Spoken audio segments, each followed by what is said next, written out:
As we grow older, we begin to question if true love really exists. There's a saying, the wise don't fall into the river of love. So what does this really mean? The river here symbolizes the river of downfall. Most so-called love is just mutual hurt disguised as love. Many call it love, but it's really a sign of emptiness, incompleteness, and immaturity. With an empty soul, they long for someone to love and pamper them. This is an external search that most people do. When they meet someone who fits their taste, they hope to move them with their devotion, to have their desires met, turning lust into love. The emptier they feel inside, the stronger their cravings for material things, lust, and vanity. They want someone to fulfill all their needs, love and pamper them, filling their soul's void.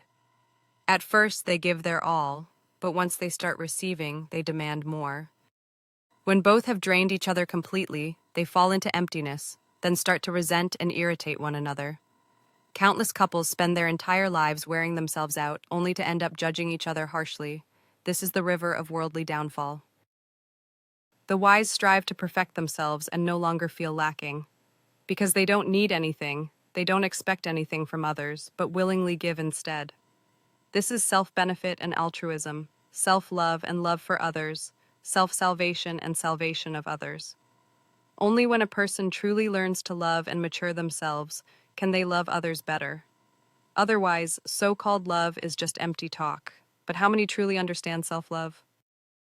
Loving yourself isn't selfish. It means first making yourself mature and whole, emotionally and materially, so you have no expectations of others.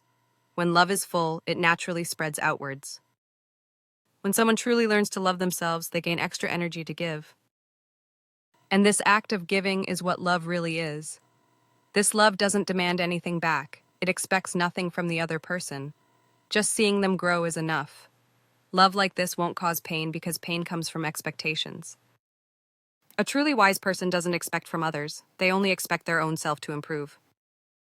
Since childhood, we've been fed ideas like finding a good partner, your soulmate, or a destined one. From family, school, movies, and fairy tales, they all stress that true happiness comes from finding true love.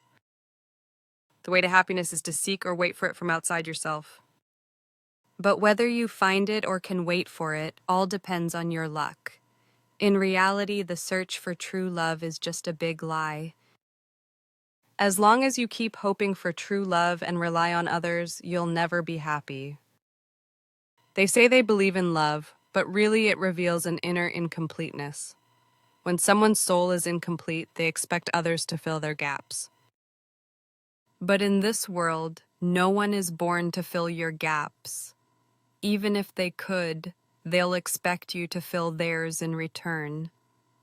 When they don't meet these demands, resentment grows, ending in mutual hurt and pain.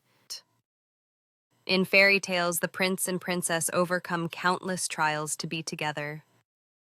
Everyone hopes their story ends that way. But sadly, fairy tales are just lies. The prince and princess end up together, but no story tells how they lived happily ever after. Many things that seem beautiful are really just dazzling soap bubbles. When you touch them, they instantly burst before your eyes. If two people enter marriage with a romantic mindset, it will largely end in tragedy, because neither truly understands its real meaning. Marriage is a process of cultivation. It's when two people come together to discover their true selves and help each other become more whole. Marriage isn't about indulgence.